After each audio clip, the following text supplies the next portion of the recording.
सब कहते हैं कि हमारी जाति से बड़ी और ऊंची जाति कोई नहीं। मैं कहता हूं इस संसार में मानव जाति से बड़ी कोई जात नहीं। नमस्कार, मैं हूं विजय त्रिवेदी और आपने देखना शुरू कर दिया है हमारा खास शो सत्य की विजय, यानी सिर्फ सच। या ना किसी का एजेंडा है और ना ही हो हल्ला। 100% रिसर्च के आधार पर हम सिर्फ सच दिखाते हैं। कोणीही उच्च नीच नाही। शास्त्राचा आधार घेऊन पंडित लोक जे सांगत असतात ते खोटं आहे। ब्राह्मणों का इसमें कोई योगदान नहीं। जातियाँ अपने अपने अस्तित्व में आए। ब्राह्मणों को दोष देना हमें लगता है सरसंघ चालक भी को शोभा नहीं दे रहा है।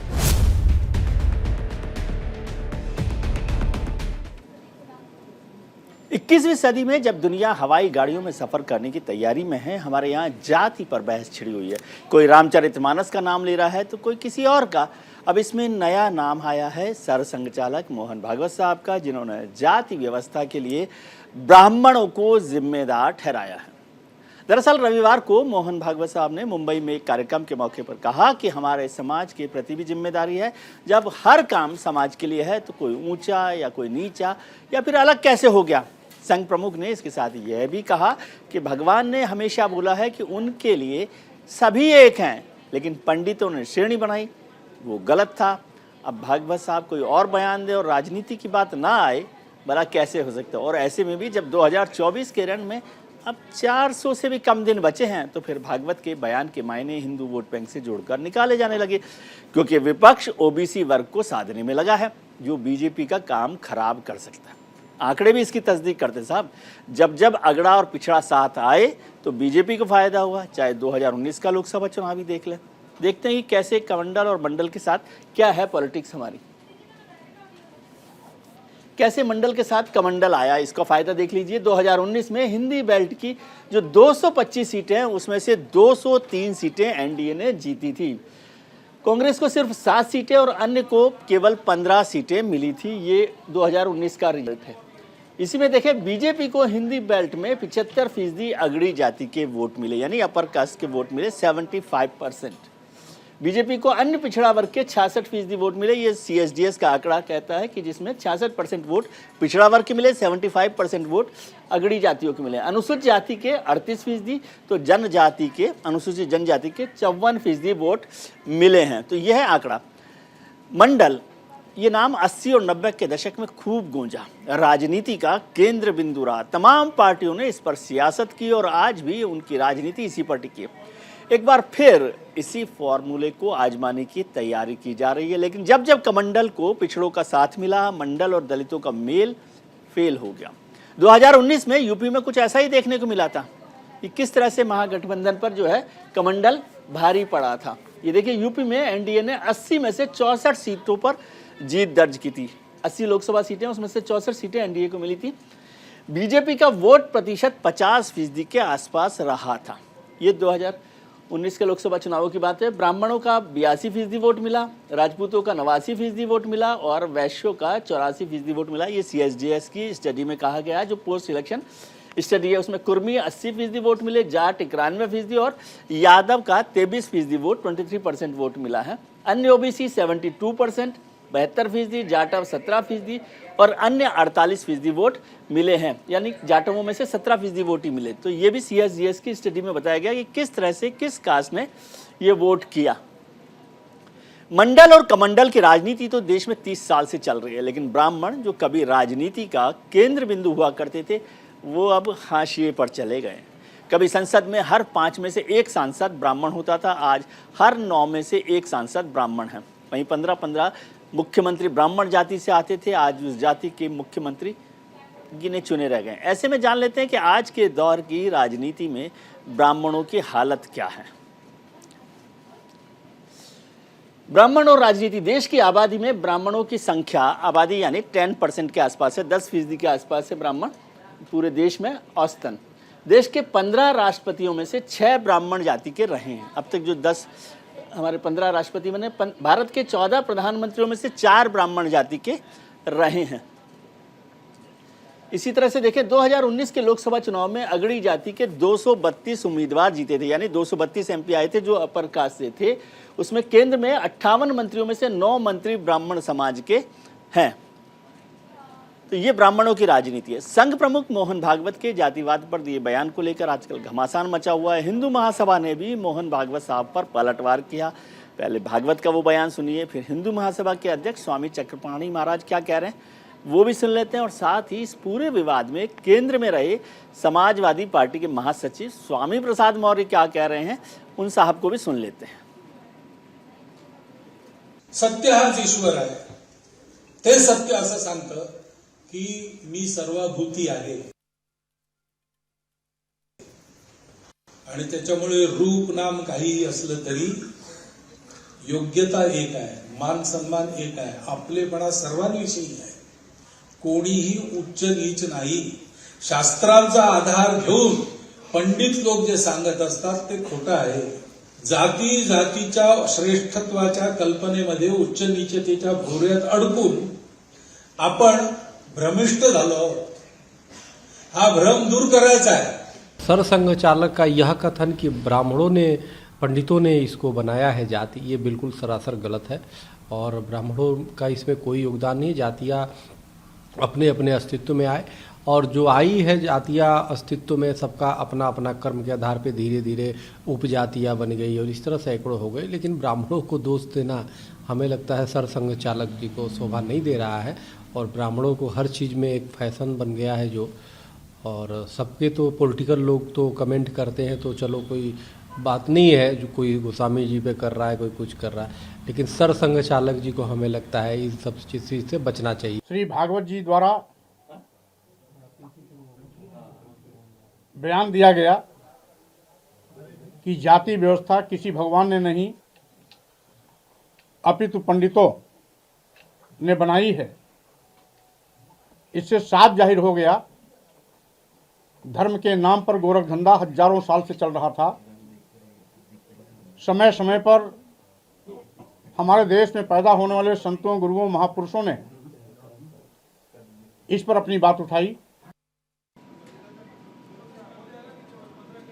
2024 के लोकसभा चुनावों से पहले मंडल और कमंडल की राजनीति जोर पकड़ने लगी है। रामचरितमानस पर स्वामी प्रसाद मौर्य के बयान के बाद अखिलेश यादव का समर्थन जातिगत राजनीति की तरफ साफ इशारा कर। ऐसे पूरे मामले में बीजेपी का स्टैंड भी दिलचस्प है। बीजेपी मंडल और कमंडल पॉलिटिक्स के बीच संतुलन बनाने की कोशिश में दिख रही है। वो एक तरफ रामचरितमानस को लेकर हिंदुत्व की बात कर रही है, स्वामी और अखिलेश के बयान को समाज को बांटने वाला करार दे रही है, तो वहीं दूसरी तरफ खुद जातिगत जनगणना की पक्षकार भी अपने आप को बता रही। इस बीच संघ प्रमुख मोहन भागवत का पंडितों को लेकर यानी ब्राह्मणों को लेकर बयान कहीं ना कहीं बीजेपी की बैलेंस पॉलिटिक्स से जोड़कर देखा जा रहा है। ऐसे में सवाल उठता है कि क्या कमंडल के साथ मंडल का कॉकटेल तैयार हो रहा है?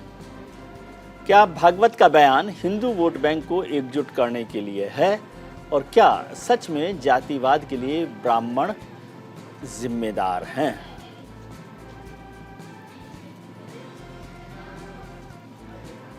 आज इसी मुद्दे पर चर्चा करेंगे। हमारे साथ जुड़ रहे हैं खास मेहमान, संघ विचारक, वरिष्ठ संघ के प्रचारक कार्यकर्ता रहे हैं दिलीप देवधर साहब, दलित चिंतक डॉक्टर सतीश प्रकाश साहब हैं हमारे साथ, हनुमानगढ़ी अयोध्या के महंत राजू दास जी भी हैं, और राजनीतिक विश्लेषक शिव भाटिया साहब हमारे साथ जुड़े हुए हैं। आप सबका बहुत बहुत स्वागत है। दिलीप देवधर साहब के पास आऊँ, लेकिन पहले महंत राजू दास जी, आपको प्रणाम, और आपकी क्या पहली प्रतिक्रिया है सरसंघ चालक मोहन भागवत जी के बयान पर? तो देखिए, वो एक वरिष्ठ संघ विचारक हैं और संघ के देश में महत्वपूर्ण योगदान रखने वाला ताकतवर व्यक्ति हैं जी। लेकिन दुख इस बात की है कि उन्होंने कहा क्या, विषय भटक के पहुंचा क्या जी। लेकिन अगर वो कहना भी चाहते थे कि ब्राह्मण इसके जिम्मेदार है जातियों के लेकर, तो मुझको नहीं लगता है कि उनका कहने का भाव दूसरा था और लोग इस भाव को अलग से शुद्ध रूप से नेगेटिव चलाकर और परोसा जा रहा है। नंबर एक।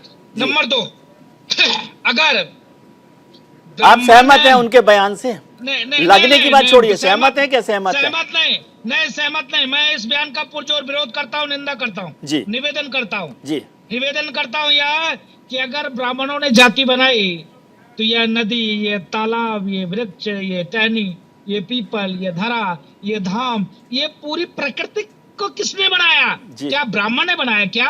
अगर मैं पूछना चाहता हूं कि पीपल के पेड़ में आम फड़ सकते हैं क्या? नीम के पेड़ में तुलसी के पौधे उपज सकते हैं क्या?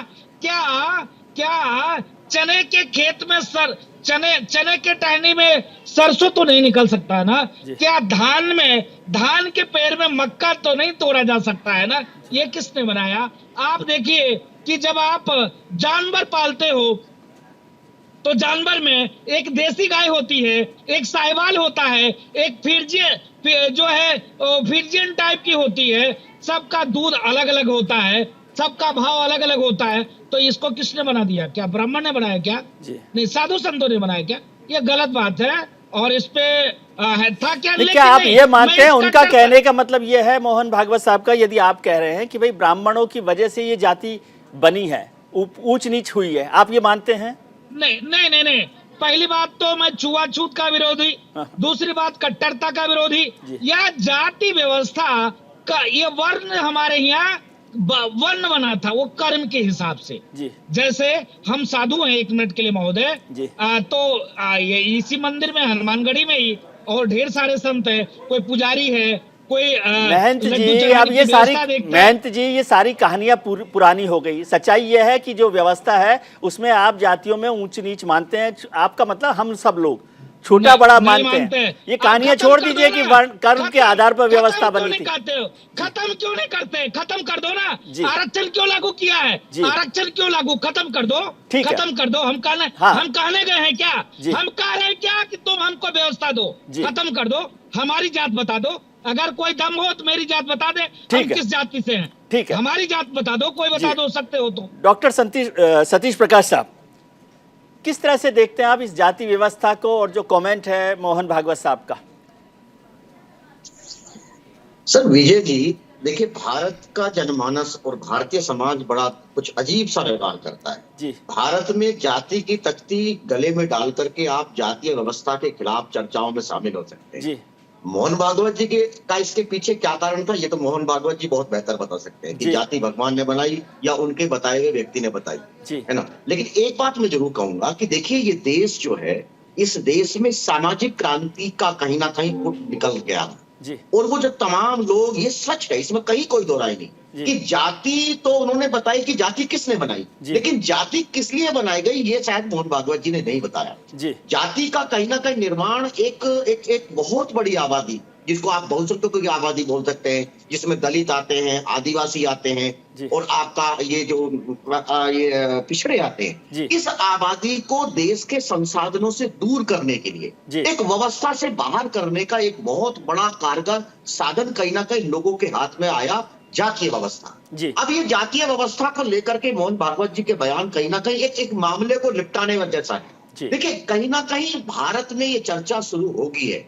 देश के अलग अलग राज्यों में जो गैर बीजेपी शासित राज्य हैं, वहां 5 राज्यों में पिछड़ों की जातीय जनगणना के बाकायदा आंकड़े आना शुरुआत हो चुकी है। और मुझे ऐसा लगता है कि जिस तरह की चर्चा चल रही है, शायद अब भारत सरकार के पास ऐसा कोई कारण नहीं बचेगा कि वो जातीय जनगणना से बच सके।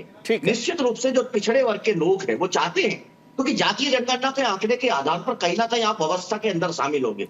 हो सकता है कि चूंकि मोहन भागवत जी की जो नजदीकियां हैं वो जग जाहिर है कि वो बीजेपी या सरकार के साथ है, तो वो सरकार के ऊपर इस तरह का कोई दबाव ना बने, कहीं ना कहीं मामले को भटकाने का एक कारण हो भी सकता है। ठीक है। और जी दिलीप देवधर साहब, आप संघ में लंबे समय तक रहे हैं और खास बात यह भी है कि मोहन भागवत जी के भी साथ आपका बहुत लंबा रहा है। कैसे आप देखते हैं, क्या मतलब है इसके? कोई पॉलिटिकल मायने हैं, इसके सोशल मायने क्या है? क्या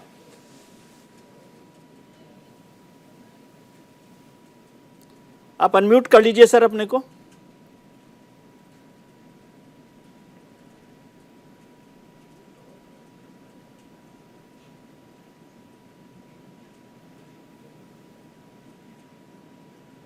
जी, आपकी आवाज़ नहीं मिल पा रही है सर, आप उनको चेक करिए देवधर साहब को। देवधर साहब से अभी कांटेक्ट नहीं हो पा रहा। शिव भाटिया साहब, क्या आप इसको पॉलिटिक्स समझते हैं? जैसे डॉक्टर साहब ने भी कहा, डॉक्टर सतीश प्रकाश जी ने भी कहा, क्या पॉलिटिकल मायने हैं? दूसरी बात मैं समझना चाहता हूं कि क्या ये हिंदुओं को एकजुट करने की पॉलिटिकल एक्सरसाइज है? मैं हिंदुओं को सोशल एक्सरसाइज में नहीं मान रहा, पॉलिटिकल एक्सरसाइज मानते हैं, या फिर इसका उल्टा है कि ब्राह्मण जो हैं अब हिंदुस्तान की राजनीति पे हाशिए पर चले गए, इसलिए कोई फर्क नहीं पड़ रहा? शिव भाटिया साहब। विजय जी, इस मुद्दे का कोई अर्थ ही नहीं है इस समय जी। जो ये मुद्दा इस समय उठाया गया है जी। ये मुद्दा सिर्फ और सिर्फ इस सरकार के द्वारा एक लुटेरे को बचाने के लिए एक ये शगुफा छोड़ा गया है कि देश का ध्यान किसी और तरफ चला जाए, असली बात की तरफ जाए ही नहीं। देश में अडानी इस देश के 12.5 लाख करोड़ रुपया एक छोटी जनता का खा गया, और उसकी कारण इस सरकार की कितनी चिछोलेदार हो रही है, ये शगुफा छोड़ा गया है। इस बात का कोई अर्थ ही नहीं है कि ये तो मोहन भागवत जी ने पंडितों के मुंह पे कालक पोत दी है कि उन्होंने जाति फैलाई। जाति तो कभी थी नहीं। क्या भगवान कृष्ण को यादव क्यों कहा जाता है? मैं नाम लेना शुरू करूंगा तो बहुत लंबी लिस्ट है। इसका कारण कुछ नहीं है, सिर्फ और सिर्फ एक लुटेरे को बचाने के लिए एक ऐसा शगुफा छोड़ा गया है। आप इसका उसके ऊपर चर्चा ही ना हो, जाति पर, सोशल फैक्टर पर आप समझते हैं कि कोई मायने नहीं? देना चाहता हूं जी, मैं अर्थ बता रहा हूं, उनके कहे शब्दों का अर्थ बता रहा हूं। हर चैनल से बीजेपी के प्रवक्ता गायब हो चुके हैं और आरएसएस के लोग अडानी को बचा रहे हैं, और वही आरएसएस के मोहन भागवत भी उतर आए हैं एक शगुफा लेके कि इस मुद्दे को हम टिल्ट कर दें। पार्लियामेंट सर, आपकी बात को मैं ठीक मान ले भाटिया साहब, मैं आपकी बात को सही मानता हूं, इसलिए इस तरफ हम ठीक है, मैं आपकी बात से कोई असहमति नहीं जाहिर कर रहा, मैं लेकिन सवाल पूछ रहा हूं कि क्या इसका भी कोई पॉलिटिकल मायने आप देखते हैं? आप खुद बहुत बड़े पॉलिटिकल एनालिस्ट हैं, पॉलिटिक्स में आपका बड़ा गहरा वो है कनेक्शन। मैं कुछ नहीं देखता, ये मैं इसके अंदर कुछ नहीं देखता हूं। ये छोड़ा हुआ एक शगुफा है, और इस बात को पॉलिटिकली सरकार फायदा देने के लिए पहले तो प्रवक्ता उतार दिए जाते हैं, और उसके बाद रामचरितमानस, उसके बाद जाति की बात, ये कहां से आ गई? ठीक है, इसी समय क्यों आ गई? ठीक है, पहले तो कभी नहीं की, क्योंकि अब हिंदू मुसलमान खत्म हो गया, हिंदुस्तान पाकिस्तान खत्म हो गया, अब आप जाति पे आ गए क्योंकि आपने एक लुटेरे को बचाना है। ठीक है, देवधर साहब, आपको मेरी आवाज मिल रही है? देवधर साहब अभी कनेक्ट नहीं है हमारे साथ। महन साहब, महन जी हैं, राजू दास जी हमारे साथ?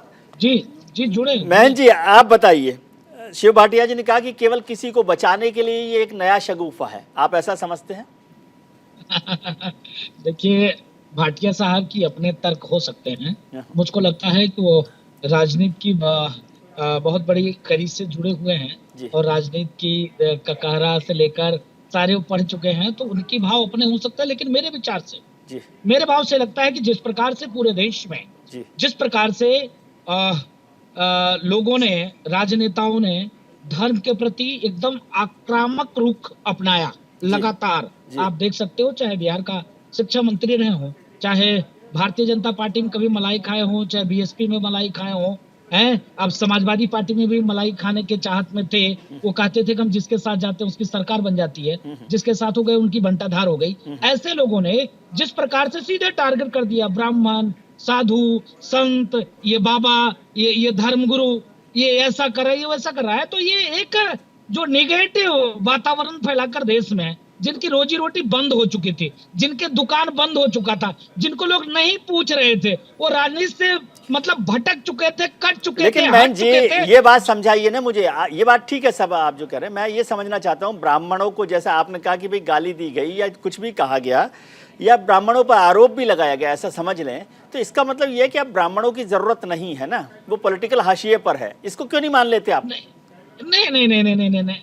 देखिए है क्या कि ब्राह्मण, साधु, संत और हिंदू जनमानस, जिस प्रकार से लोग ने इसको बांट दिया, इतना बांट दिया कि सतीश प्रकाश भाई बैठे हुए बहुत बुद्धिमान व्यक्ति हैं, लगातार कई बार हमारे अयोध्या के डिबेट में भी रहे हैं। इतना मतलब जातियों को जिस प्रकार से गोल गोल घुमाकर लोगों ने अनेक प्रकार के बेवकूफ बनाए, टोपी पहनाए, उससे दूरी बनाए, उससे लोगों ने छुआछूत किया।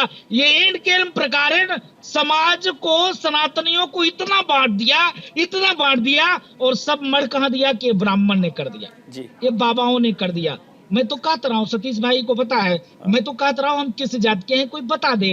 हम कभी इस भाव में रहते नहीं। ये जिस प्रकार से लोग दूषित मानसिकता के भाव, इंडिविजुअल इशू नहीं है ना, महन जी का इशू नहीं है, ये एक सोशल फैक्टर पर हम बात कर रहे हैं। डॉक्टर सतीश प्रकाश, क्या आपको लगता है, मैं इसको दोनों तरफ से समझना चाहता हूँ, क्या ये जातियां जितनी बट रही है इससे भारतीय जनता पार्टी की चिंता बढ़ती है क्योंकि हिंदू एकजुट हो उसको लेकर है इशू, या ब्राह्मण वाकई पॉलिटिकल हाशिए पर आ गए इसलिए अब उसकी परवाह नहीं है? नहीं, देखिए विजय जी, इस देश में सत्ता परिवर्तन होता है, व्यवस्था परिवर्तन नहीं होता जी। और व्यवस्था के जो उचले पायदान पे जो भी बैठा है जी, उसके हाथ से सत्ता चली जाए ऐसा संभव नहीं है। कांग्रेस की चाहे सत्ता रहो, वही कुछ लोग हैं जो हमेशा सत्ता का सुख भोगते हैं। बीजेपी रहे, निश्चित रूप से सत्ता उन्हीं लोगों के हाथ में आती है। आम व्यक्ति को लगता है कि सत्ता परिवर्तन हो रहा है, लेकिन इस देश में व्यवस्था परिवर्तन अभी हुआ नहीं जी। दूसरी बात, मैं एक बात से बिल्कुल सहमत हूँ। देखो, गांव देहात में एक बड़ी कहावत बड़ी फेमस है कि अगर आपके सिर में दर्द हो और आपके पास उसका कोई उपचार ना हो तो उसे दूर करने का एक तरीका और भी है कि आप किसी लोहे का हथौड़ा किसी व्यक्ति के पैर में मार दो तो उसका सिर का दर्द भूल करके वो कहीं ना कहीं पैर के दर्द की तरफ चला जाता है। ये सच है कि कहीं ना कहीं मुद्दा भटकाने का मामला है। जो देश के आर्थिक हालात है, जो देश में जो जिस तरह का एक माहौल है, सरकार नहीं चाहती कि बेरोजगारी के ऊपर चर्चा हो, सरकार नहीं चाहती कि बजट के ऊपर चर्चा हो, सरकार नहीं चाहती कि जो इस देश में जो जिस तरह का आर्थिक जो करप्शन हुआ है उसके ऊपर चर्चा नहीं करना चाहते। लेकिन एक बात मैं जरूर कहूंगा कि शायद हो सकता है कि मोहन भागवत जी ने अगर ये बयान दिया, इस बयान के पीछे कारण ये भी हो सकता है ना कि इसी भारत में, इसी सनातन व्यवस्था में हर भगवान की एक जात है जी।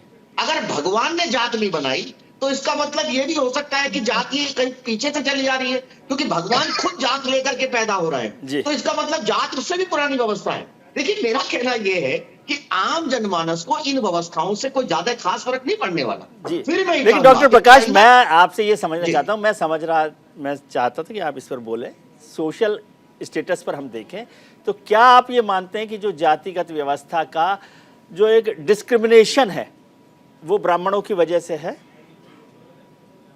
नहीं, देखिए इसमें कहीं कोई दो राय नहीं कि अगर आप जातीय डिस्क्रिमिनेशन देखेंगे, देखिए जात एक ऐसी व्यवस्था है कि जातीय व्यवस्था में जो भी उछले पायदान पे बैठेगा, निश्चित रूप से व्यवस्था के उछले पायदान के लोग नीचे के लोगों को दबाते हैं। और ये भारत का नहीं, ये पूरी दुनिया का इतिहास है। अगर आप ब्लैक और व्हाइट के बीच का झगड़ा देखेंगे, वो सब जगह जिसके हाथ में ताकत है जी जी जी, देखिए ताकत इतनी जल्दी से नहीं छोड़ा जाता। लेकिन साथ साथ मैं आपको एक बात जरूर कहूंगा कि भारत में जन क्रांति है, भारत में सामाजिक क्रांति का आगाज है, भारत में तीसरी आजादी जो सामाजिक आजादी है उसका कहीं आगाज है। अगर अभी तक आप देखेंगे कि जो दलित है वो सामाजिक मुद्दों के प्रति बहुत सेंसिटिव है, लेकिन ये पहली बार ऐसा हो रहा है कि पिछड़ा भी अपने अधिकारों के लिए कहीं ना कहीं लड़ाई लड़ रहा है। अगर वो सरकार के ऊपर ये दबाव रह गया, मैं दावे के साथ कह सकता हूं कि अगर पिछड़ा वर्ग सरकार से अपनी जनगणना के आंकड़े जुटाने में कामयाब रह गया तो निश्चित रूप से मंडल और कमंडल की इस लड़ाई में कहीं ना कहीं जो मंडल जीत जाएगा के ऊपर कमंडल आने वाला है जी, बिल्कुल 100%। ठीक है, शिव भाटिया जी आपके पास आता हूँ। मैन जी कुछ जोड़ना चाहते हैं? छोटा सा जवाब दे, मैं शिव भाटिया जी के पास जाना चाहता हूँ जी।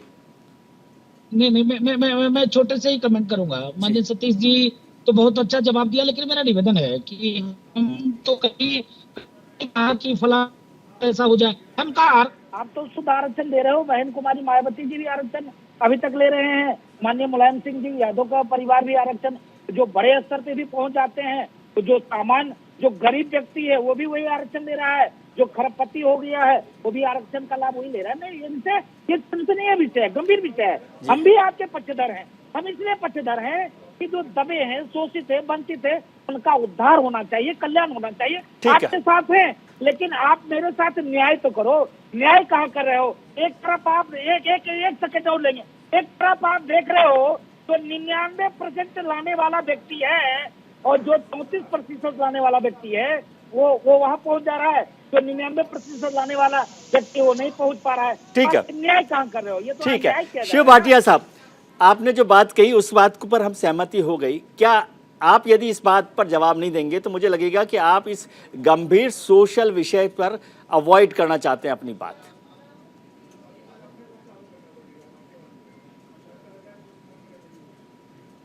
नहीं विजय जी, आप मेरे को ट्रैप में लेना चाहते हैं। मैं ट्रैप में आने वाला ट्रैप नहीं है, ये तो हम सोशल इशू पर बात कर रहे हैं, ट्रैप की बात ही नहीं है। कायम हूँ। सोशल इशू इसी समय क्यों आया? बहुत बड़ा मुद्दा है विजय। सोशल इशू इसी समय क्यों आया? बहुत बड़ा मुद्दा है विजय जी। मान लीजिए इस अगर इशू देश पर के नहीं, तो अंदर इस ऐसी पर तो चर्चा बहस होने हो गई लगे ना सर। तो शिव समझ आती भाटिया है साहब, कि ये बात तो कमंडल आपकी और मान ली कमंडल मैंने की कि ये होगा, ये सरकार की एक्सरसाइज होगी, आपसे और मेरे से बचने वाला नहीं। लेकिन जो इशू है, क्या आप उस पर बात नहीं करना चाहते? आप इस पर बात नहीं करेंगे तब भी जो सरकार की मंशा यदि आपके हिसाब से मानूं वो तो हो ही रही होगी पूरी। नहीं, मैं बिल्कुल करना चाहता हूं जी। ये इस देश के उन पंडित के ऊपर एक बहुत बड़ा कटाक्ष है आरएसएस सरसंघचालक का इस समय कि उन्होंने जातियां बांटी और इस समाज को बांटा, भगवान ने नहीं बांटा। ये कहने की जरूरत आज क्यों जान पड़ी है? क्यों आज पंडितों के ऊपर कटाक्ष किए जा रहे हैं? सारी जिंदगी ये पार्टी और ये आरएसएस इसी मंदिर और पंडित जी के ऊपर अपनी रोटियां सेकते रहे। आज ही इस समय की जरूरत क्यों पड़ी? मैं तो इसको बहुत बड़ा एक पॉलिटिकल मुद्दा मान के एक तरफ किसको बचाया जा रहा है और एक तरफ सन 24 के चुनाव सामने रख के ऐसे मुद्दे छोड़े जा रहे हैं कि हमारे ऊपर जो कटाक्ष और जो कालक पोती जा रही है, हम उसको कैसे बचा लें अपने आप को, कि जिससे कि सोशल सेक्टर की तरफ हम चले जाएं। हम रामचरितमानस की बात करने लगे, जो ये सन 14 में भी यही बात करते रहे, 19 में भी यही बात करते रहे, और आज कुछ दिन पहले अमित शाह थोड़े दिन पहले बोलते हैं कि 1 जनवरी को मंदिर हम इस देश के अंदर इस पटल पे ले आएंगे। क्या जरूरत पड़ गई? क्या सारी जिंदगी मंदिर की रोटियां खाना चाहते हैं?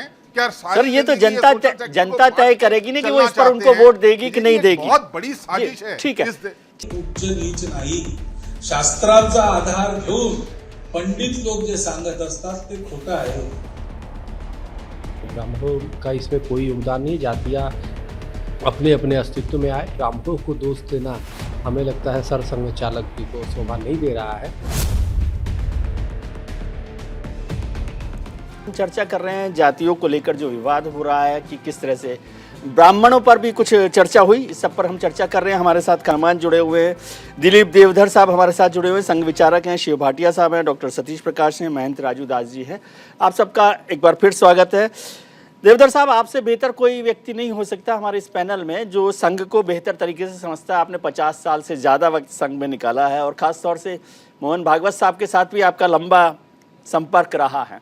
कैसे देखते हैं आप इस बयान को? क्या मायने क्या है इसका? एक महत्व का पॉइंट मैं शुरू में बोलना चाहता हूँ जी। ये भाषण महाराष्ट्र में मराठी विषयों में हुआ है जी। पंडित का मतलब काफी लोगों के दिमाग में ब्राह्मण या वर्ण की बात हो रही है जी। तो मोहन जी के भाषण में पंडित का मतलब ब्राह्मण या वर्ण नहीं है जी। यह एक बेसिक पॉइंट अगर हम ध्यान में रखें जी तो काफी मिसअंडरस्टैंडिंग दूर हो जाएगी जी।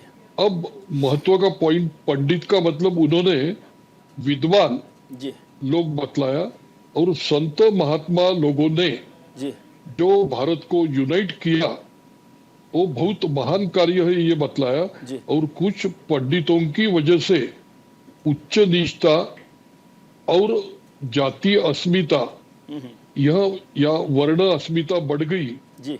और जो ईश्वर निर्मित नहीं है ये उनका कहने का पॉइंट था जी। और यहाँ जितने लोग उपस्थित है वो ये पॉइंट का स्वागत करेंगे जी। कि संघ के प्रमुख डिक्लेयर कर रहे जी। कि वर्ण या जात यह मानव निर्मित है, ईश्वर निर्मित नहीं है जी। संघ या हिंदू समाज में उच्च नीचता या अस्पृश्यता जो विकसित हुई यह समाज का दोष है जी। यह दोष आया हुआ है काफी सालों से है और ये दोष को हमको दूर करना है। सर एक बात हम ये समझना दोष चाहता हूँ, deny नहीं कर रहे। हमारे एक गेस्ट हैं शिव भाटिया साहब, उन्होंने कहा एक तो असली बात यह है कि जो दूसरे बड़े इशू चल रहे हैं, अडानी साहब का मसला है और मसले हैं, उनसे ध्यान भटकाने के लिए ये किया गया है, पहली बात। दूसरी बात मैं समझना चाहता हूं, जो डॉक्टर सतीश साहब ने भी कहा और बात हो रही थी, क्या ये जब बात होती है बार बार पॉलिटिकल मायने इसको देखें कि बीजेपी को ये घबराहट होती है कि यदि हिंदू बढ़ता है तो उसका नुकसान होता है। जब मंडल और कमंडल मिल जाता है, जैसे हमने अभी 2019 का भी जिक्र किया, 2014 का भी जिक्र किया, यदि वोट परसेंटेज देखें तो वो बीजेपी को फायदा करता है। हिंदू यूनाइट होना बीजेपी के लिए पॉलिटिकल एक बेनिफिट की बात है। तो ये ध्यान रखने, क्योंकि अभी बहुत सारी बातें हुई, जब अलग अलग जातियों पर चर्चा होने शुरू हुई तो उन्होंने कहा कि ये सब बढ़ जाएगा तो हिंदू कहाँ बचेगा। इस पर मैं एक पॉइंट क्लियर करना चाहता हूं कि सरसंघ चालक जी का भाषण जी सिर्फ हमने इलेक्शन दिमाग में रखते हुए या पॉलिटिक्स दिमाग में रखते हुए अगर सोचा तो उसकी दिशा अलग दिखेगी। इसका पॉलिटिक्स से संबंध नहीं है, क्योंकि राष्ट्र निर्माण के लिए एक इलेक्शन महत्व का नहीं होता, सैकड़ों इलेक्शन होते हैं। राष्ट्र निर्माण के लिए हिंदू समाज का विभाजन, उच्च नीचता, अस्पृश्यता, यह जो दोष है, यह दोष आए हुए हैं, ये ईश्वर निर्मित नहीं है, मानव निर्मित है। ये विद्वानों की वजह से बढ़ गए हैं। तो हम अगर ये दोष दूर करेंगे, सब मिलके दोष दूर करेंगे, उच्च निष्ठा दूर करेंगे, तो हिंदू समाज, और हिंदू का मतलब संघ का हिंदू रिलीजन नहीं होता, हिंदुस्तान का हिंदू, रशिया का रशियन, अमेरिका का अमेरिकन, तो भारत का जो भारतीय यानी हिंदू है वो विषमता में, अस्पृश्यता में, उसका रिलीजन कोई भी हो, बटा हुआ है। अगर हम एक संध होते, एकात्म होते, समरसता आती है और हम भूतकाल का दोष दूर करते, रिफॉर्म करते हैं, गलतियां मान्य करते, इसकी जिम्मेदारी विद्वान लोगों पर जाती है। ठीक है, रिफॉर्म करने की। देवधर साहब एक और बात अभी चर्चा में हुई तो परिस्थिति बदल जाएगी। जी, एक छोटा सा सवाल और, फिर मैं और मेहमानों के पास जाऊंगा। एक छोटा सा सवाल और, क्योंकि आपसे बात नहीं हुई थी, अभी चर्चा हुई कि पर उपदेश कुशल बहु तेरे, विद्वान जो चर्चा करते हैं वो तो ठीक है। अभी बात हुई, हमारे कुछ मेहमान कह रहे थे कि संघ में तो खुद में ही ब्राह्मण का एकाधिकार है। पिछले 95 साल में संघ विचारक, संघ सरसंघ चालक जो है, एक भी ब्राह्मण के अलावा, मतलब अपर कास्ट के अलावा नहीं हुआ, रज्जू भैया को छोड़ दें। तो ये ज्ञान दूसरे को देना तो ठीक है। अब आपने बड़ा अच्छा पॉइंट बतलाया जी, ये इसमें इतने ब्राह्मण है, इतने ब्राह्मण नहीं है, जी। इस टाइप की चर्चा करना, यही ब्राह्मणवाद या जातिवाद या उच्च निष्ठा या भेदाभेद को बढ़ावा देना। एक उदाहरण के लिए जी, भारत के संघ के अखिल भारतीय बौद्धिक प्रमुख जी, रंगा हरि जी, जी, वो 15 साल अखिल भारतीय बौद्धिक प्रमुख थे, जी, और वो केरल के दलित समाज से आते थे। जी। किंतु संघ ने दलित समाज का हमारा बौद्धिक प्रमुख है, इसका कभी प्रचार किया नहीं। जी। तो यह ब्राह्मण है, ये ब्राह्मण नहीं है, यह भाषा हमको आने वाले दिनों में एकात्म करने के आड़े जा सकती है। रियलिटी है, अब कम्युनिस्ट पार्टी में एक भी दलित पॉलिट ब्यूरो में नहीं है, फैक्ट है। किंतु भविष्य में ये परिस्थिति बदलना चाहिए। कांग्रेस शुरू की उच्च वर्णियों की रही, फैक्ट है। आज भी राहुल गांधी जी खुद को ब्राह्मण बोलने में आज गौरव प्राप्त कर रहे हैं, और संघ इस समय all over India SC, ST, OBC की लीडरशिप बिल्डअप करके उनको नेतृत्व दे रहा है। तो हमने रिफॉर्म की ओर जाना चाहिए। हमने बाबा साहब अम्बेडकर जी का एक पॉइंट ध्यान में रखिए, हम शूद्र की बात करते किंतु अम्बेडकर जी को भूल जाते। शूद्र कौन थे, यह रिसर्च बुक में ज्ञान सूर्य अम्बेडकर ने डिक्लेयर किया हुआ है, जो किताब उपलब्ध है, कि पहले के क्षत्रिय यह बाद में शूद्र वर्ण में रूपांतरित हुए। हम अगर ये किताब पढ़ेंगे उनका, डॉक्टर सतीश तो प्रकाश, हमारी गलतफहमी दूर हो जाएगी। और अगर जात वर्ण की झगड़ा बनाने वाली अगर बात करना है तो मनु तो ब्राह्मण नहीं है, क्षत्रिय है, ठीक है। किंतु हम जात पात में अगर बांटेंगे, संतों को बांटेंगे, पुराने इतिहास के उच्च नीचता अस्पृश्यता में फंसे रहेंगे, तो हम हमारे वीकनेसेस से बाहर नहीं आ सकते। जी, डॉक्टर सतीश प्रकाश, आप कुछ जोड़ना चाहते हैं देवधर साहब की बात में? नहीं, मैं देवदत्त साहब की बात में बस इतना जोड़ना चाहता हूँ कि अगर जाति भारत में भगवान निर्मित नहीं है, ये मानव निर्मित है, तो हर भगवान अपनी एक जाति लेकर के पैदा हो रहा है। इसका मतलब सीधा सीधा है कि हिंदू धर्म में भगवान को लाने वाला कहीं ना कहीं मानव ही है। मानव ने सारी की सारी चीजें, ये सोच, एक व्यवस्था को कायम करने के लिए। दूसरी बात, अगर देखिए दो शब्द है, एक शब्द को लेकर के बाबा साहब और गांधी जी के बीच में हमेशा विवाद रहा जी। वो समरसता चाहते हैं। गांधी जी ने स्पष्ट 1000 मंचों पे ये कहा कि मैं जातीय व्यवस्था के खिलाफ नहीं हूं, मुझे जातीय व्यवस्था ठीक लगती है, और उन्होंने जातीय व्यवस्था के अनुकूल को भी कुछ सही नहीं माना। जबकि बाबा साहब ने ये कहा कि मैं जातीय व्यवस्था को तोड़ना चाहता हूं। हम इक्वलिटी की बात करते हैं। गांधी जी ने जानबूझ करके समरसता, एक शब्द है समरसता, समरसता का मतलब है जाति सारी हो लेकिन उनके बीच में रस हो, कॉर्डियल रिलेशनशिप हो।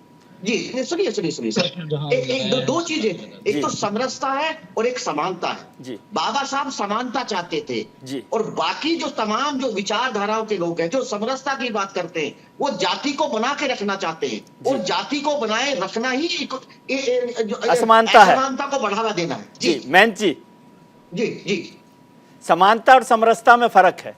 आप समरसता की बात करते हैं, बात समानता की है। नहीं, देखिए सामान्यता भी हो, समरसता भी हो, दोनों एक दूसरे के पूरक हैं। हम दोनों को अलग नहीं किया जा सकता है। और सतीश जी ने कहा कि सनातन पद्धति में आप देख सकते हैं कि जिस प्रकार से आज नहीं भगवान कृष्ण, भगवान राम, भगवान परशुराम, अन्य तमाम देवी देवताओं का जन्म हुआ, उससे पहले हमको लगता है कि जाति व्यवस्था बनी हुई, चलती हुई चली आ रही है। नंबर 2, जिस प्रकार से लोगों ने इसको छुआछूत से, ऊंच नीच से, कि हम ब्राह्मण है तो हम बहुत बड़े जाति के हैं, बहुत बड़े जाति के हैं, मेरे सामने हम सब बेकार है, सब शून्य है, सब गौण है, ये नहीं हो सकता, ये नहीं चल सकता, इसको नहीं चलने भी दिया जाएगा। हो सकता है कभी चला हो सकता है कभी चला हो, लेकिन समय, स्थिति, परिस्थिति बदल रहा है। इस बदलते हुए दौर में जिस प्रकार से हिंदुओं को जिस प्रकार से सड़ी हुई जातिवादी मानसिकता में बांट कर रखा गया, उससे भी ज्यादा अभी जिस प्रकार से संविधान में इस प्रकार से कर दिया गया, ये एसटी हैं तो एसटी, ओबीसी, मतलब आप आरक्षण के खिलाफ हैं, ये बात बोलिए आप साफ। मैन जी ये बोलिए आप आरक्षण के खिलाफ हैं। नहीं, ये सड़ी जातिवादी मानसिकता के खिलाफ है। हम ये नहीं कहते। मैं सतीश भाई से पूछना चाहता हूँ, एससी, ओबीसी चाहे ब्राह्मण बहुत ऊंचे पायदान पे पहुंच चुका है, वो बहुत आगे पहुंच चुका है, लेकिन एक सामान्य आदमी है, एक गरीब आदमी है, उसका कोई चिंता करता है क्या ब्राह्मण में नहीं, खाने के लिए नहीं है, कटोरा लेके लोग भीख मांगते हैं, क्या उसका कोई चिंता करता है? क्या एससी में सतीश भैया बहुत लोग आगे पहुंच चुके हैं, क्या जो सामान्य एससी है उसको क्या बगल में बैठाते हो, क्या खिलाते हो, क्या उसकी मदद करते हो? छोटा सा कमेंट में इस पे चर्चा होनी चाहिए जी। डॉक्टर साहब छोटा कमेंट चाहिए। सर देखिए, मैं उनकी आस्था की भावनाओं का सम्मान करता हूं, लेकिन एक भारत में बड़ी गलतफहमी है जी। कि भारत में आप कारण को खत्म नहीं करना चाहते जी, उसके साधन को खत्म करना चाहते। भारत में आरक्षण सामाजिक न्याय की लड़ाई में सबसे सशक्त साधन है। अगर भारत में जब तक जाति रहेगी, उसका देखिए जाति की व्यवस्था से आरक्षण है ना, अगर हम जिस दिन जातीय व्यवस्था खत्म कर देंगे, आरक्षण खुद पे खुद खत्म हो जाएगा। आरक्षण लेने वाला खुद ये कहेगा कि भाई मेरा पीछा छुड़ाओ, मैं भी इसको आरक्षण लेना चाहता। तो मेरा कहना यह है कि देखिए आरक्षण कोई गरीबी उन्मूलन कार्यक्रम नहीं है, आरक्षण को गलत तरीके से रखा गया। आरक्षण सामाजिक न्याय की लड़ाई में सबसे सशक्त साधन है। सरकारों की तमाम नीतियों में यही, और पूरी दुनिया इस मॉडल को कहीं ना कहीं फॉलो कर रहे हैं। 70 के दशक में अमेरिका ने बाकायदा ब्लैक्स के लिए आरक्षण का प्रावधान किया डाइवर्सिटी के रूप में, वो तमाम दुनिया उसको अपना रही है। मेरा कहना, अभी आप महिलाओं के लिए आप आरक्षण की बात करें, और स्वर्ण हिंदुओं के लिए आरक्षण का प्रावधान हुआ ना इसी भारत में। तो मेरा कहना यह है कि देखिए आरक्षण एक मॉडल है, आरक्षण आप खत्म कीजिए, मुझे कोई दिक्कत नहीं। मैं इसलिए बात कहना चाहता हूं कि अगर आप आरक्षण को खत्म करने की बात कहते हैं तो साथ के साथ उसके कारण को खत्म कर दीजिए ना। जब दिन ये भारत जातिहीन रहेगा, आरक्षण की जरूरत रहेगी नहीं। जी भाटिया साहब, शिव भाटिया साहब जी, हाँ, आप इसमें जोड़ना चाहते हैं इस डिबेट में? जी मैं सुन रहा हूँ जी। आप इस डिबेट में कुछ जोड़ना चाहते हैं या आप अडानी जी से आगे नहीं बढ़ना चाहते? मैं ये कहना चाहता हूं, नहीं मैं बढ़ना चाहता हूं। विजय जी आप दूसरे ट्रैक पे ले जा रहे हैं, मैं किसी चीज से भाग नहीं रहा हूं जी। गांधी जी ने हमेशा सर्वधर्म समभाव की बात की, विषमताओं को दूर करने की बात की, और उन विषमताओं को दूर करते हुए उन्होंने जो जातियों को छोटा कहा जाता था उनको उठाने की बात की, उनके उत्थान की बात की। आपने मेरी बात का जवाब तो खुद ही दे दिया। ये संघ तो एक ब्राह्मणों का संघ है जहां पर ब्राह्मणों के अलावा दूसरा व्यक्ति स्वीकार्य नहीं है। और मैं अपनी बात पे पुनः आता हूं, अभी ऑब्जर्वर के अंदर इसी संघ से जो कहते हैं हम पॉलिटिकल नहीं है आरएसएस, उसने अडानी के ऊपर इतना बड़ा लेख लिखा और अपने वक्ता सारे चैनलों पे भेजे अडानी को बचाने के लिए। आप कहते हैं ये दिशाहीन है, ये दिशा बदलने का तरीका नहीं है। मैं आज भी उस बात के ऊपर कायम हूं, ये जानबूझ के छोड़ा हुआ एक शगुफा है। इस समय कोई अर्थ नहीं है। इस समय सिर्फ और सिर्फ मोदी को बचाने के तरीके के लिए ये शगुफा छोड़ा गया, क्योंकि आने वाले समय में इनको 2024 के अंदर जो नुकसान होना था उससे सरसंघचालक को सामने उतार के ये जाति व्यवस्था की बात की गई। आज ही 9 साल बाद क्यों याद आया जाति व्यवस्था पे? पहले क्यों नहीं आया? पहले भी सरकारें आई, पहले भी इन्होंने बात करनी चाहिए थी, आज ही क्यों बात की? इसीलिए आज इसलिए बात की कि इतना बड़ा मुद्दा हम नहीं संभाल पाएंगे। आपको लगता है कि आपको मैं थोड़ा सा मोहन भागवत जी हर दिन जब बात करते तो इलेक्शन को लेकर ही बात होती है? वो तो हर बार कोई बयान देते हैं। आपको याद हो, यदि 2015 का मैं जिक्र करूं तो उनके एक बयान से बीजेपी को नुकसान हो गया था। यदि वो चुनाव को ही ध्यान रखते तो जातिगत आरक्षण की बात उस समय हुई थी, उससे बीजेपी को बड़ा नुकसान उठाना पड़ा था, जबकि उन्होंने साफ किया था कि वो इसके मायना इस तरह से नहीं कर रहे। वो उनके अपनी इंटरनल व्यवस्था के कारण, विजय जी उनकी अपनी इंटरनल व्यवस्था के कारण उनके क्या झगड़े हैं वो जाने। सर ये तो सहूलियत की बात है भाटिया साहब, ये सहूलियत की बात है। मैं पीछे ज्यादा नहीं जाना चाहता। मैं थोड़े दिन सहूलियत की बात नहीं है, ईमानदारी की सच्चाई है। सारे वक्ता आरएसएस के क्यों टीवी पे बैठ रहे हैं अडानी को बचाने के लिए? ऑब्जर्वर के अंदर आरएसएस ने क्यों लेख लिखा? ये आपने भी पढ़ा होगा, आपने भी पढ़ा होगा। उस समय जाति व्यवस्था याद क्यों नहीं आई? अडानी कहां से याद आ गया? क्योंकि अपने वक्ताओं को वो लाइन दी गई थी, जाइए और उनको बचाइए। सर अब ये अलग देखिए, मैं कह रहा हूं भाटिया साहब, इस बात को आपकी बात को सहमत होकर अब यदि आप इसी पर अटकना चाहते हैं तो मैं कह नहीं सकता। अब वो तो कभी भी हो सकता है कि गुजरात के चुनाव में कोई नेता जो है कुर्ते के ऊपर जनेऊ पहन ले, तो अब आप कहेंगे 50 साल बाद क्यों याद है? अलग अलग वक्त की अलग अलग बात होती है। देवधर साहब, आपने कहा कि ब्राह्मण को लेकर बात नहीं होती, आपने रंगा जी का जिक्र किया, बिल्कुल ठीक बात है, लेकिन ब्राह्मण की बात क्यों ना हो? जब आप आदिवासी मुख्य राष्ट्रपति बनाएंगे तब तो आप बड़े बड़े पोस्टर लगाते हैं कि आदिवासी राष्ट्रपति बना दिया, आपने दलित राष्ट्रपति बना दिया, आपने दलित गवर्नर बना दिया, आपने दलित मुख्यमंत्री बना दिया, तो फिर क्या बात है? अब इसका मतलब कोई फर्क समझते हैं ना आप? हाँ, एक पॉइंट पहली यानी रियलिटी हमने एक्सेप्ट करना चाहिए जी कि जात और वर्ण की विषमता, उच्च नीचता, अस्पृश्यता यह हमारे पर का कलंक है जी, ये फैक्ट है। अब ये सच्चाई से अगर हमको रिफॉर्म करना है, बाहर निकलना है, दूर जाना है, तो सबने प्रयास करना चाहिए। ये पॉइंट में सबका एक मत है जी कि उच्च नीचता, अस्पृश्यता जाना चाहिए। वर्ण भेद, जाति भेद से हमको राष्ट्र करके उठना चाहिए। अब एक लक्ष्य अगर मान लिया और रियलिटी एक्सेप्ट कर ली तो जात और वर्ण लुप्त होने के लिए भी इंडियन कॉन्स्टिट्यूशन को एससी, एसटी, ओबीसी रिजर्वेशन की बात करनी पड़ती है जी। तो यह रियलिटी है। हम रियलिटी को अगर पीठ दिखाएंगे तो हम ये वीकनेस से बाहर नहीं आ सकते।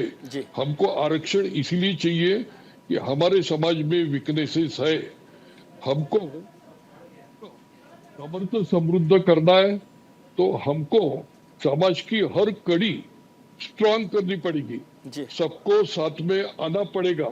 और कल मेरी वजह से, आपकी वजह से, इनकी वजह से यह झगड़ा अगर बाजू में रखा और विद्वानों की वजह से भेद बढ़ गए और संतों ने भेद दूर करने के लिए प्रयास किए, तो संत रोहिदास जी के जयंती के उपलक्ष्य में यह भाषण था। तो संतों का भारत भविष्य में हमको समर्थ समृद्ध करेगा। देवधर साहब, आपकी बात ठीक है, लेकिन शिव भाटिया जी की इस बात में थोड़ा सा तो दम है ना कि 9 साल बाद, मतलब मोदी सरकार के करीब करीब 9 साल पूरे हो रहे हैं, उसके वक्त में ये क्यों याद आई आज ये बात ब्राह्मणों वाली? और दूसरी तरफ सरसंघ चालक के भी 9 साल पूरे हो गए, 10 साल हो गए करीब करीब, है ना? तो सरसंघ चालक बने भाई, हो सकता था कि मोहन भागवत साहब जब सरसंघ चालक बने उस दिन बताते कि भाई देखिए मेरा एजेंडा ये है, मैं जाति नहीं मानता, ब्राह्मण नहीं मानता, मुसलमान नहीं मानता, ये है। अब 10 साल बाद आज अचानक आपको याद आया? वो तो 23 साल से संघ के प्रमुख हैं मोहन भागवत साहब। इसका रीजन छोटा सा है।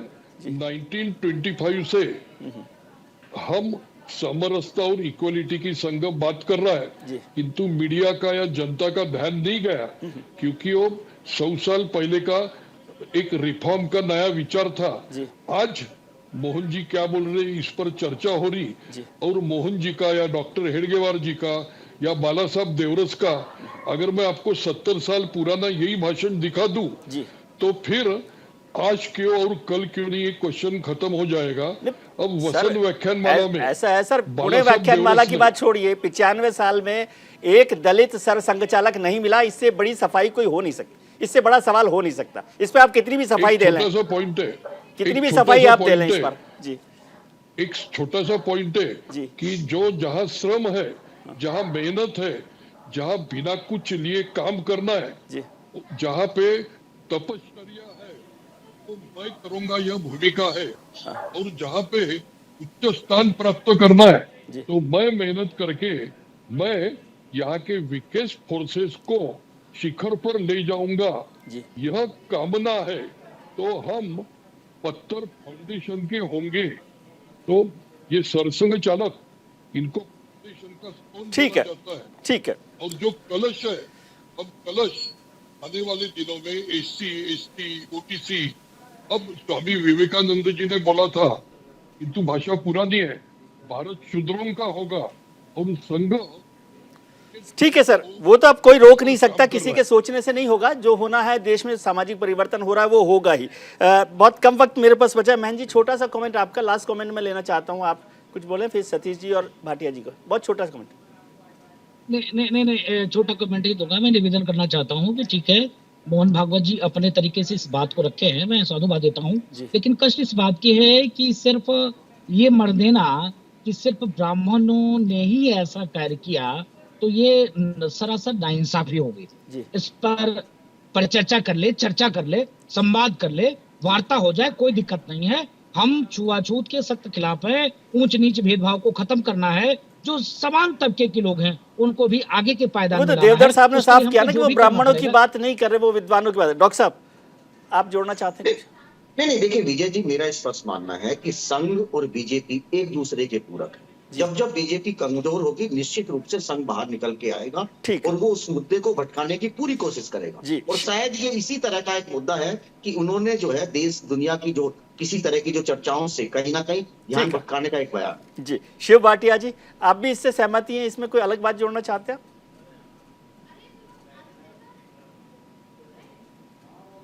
ये कोई समाज को उठाने वाला संघ नहीं है, ये विषमताएं और भ्रमित करने वाला संघ है। और ये ठीक कहा इन्होंने, जब बीजेपी कमजोर होगी ये संघ सामने आके ऐसी ऐसी भ्रांतियां फैलाएगा कि जिससे बीजेपी को नुकसान ना हो और उसको पॉलिटिकल फायदा हो, और वो इस सिस्टम के अंदर मैंने 10 दिन में देख लिया। ठीक है, बहुत बहुत शुक्रिया आपका। वैसे कहा जाता है कि संघ को, मोहन भागवत जी कहते हैं कि अंदर आके समझा जा सकता है कि वो कैसे काम करता है। लेकिन आप सब लोगों का बहुत बहुत शुक्रिया, देवधर साहब आपका, शिव भाटिया साहब आपका, डॉक्टर सतीश प्रकाश और महेंद्र राजूदास जी, बहुत शुक्रिया आप सबका।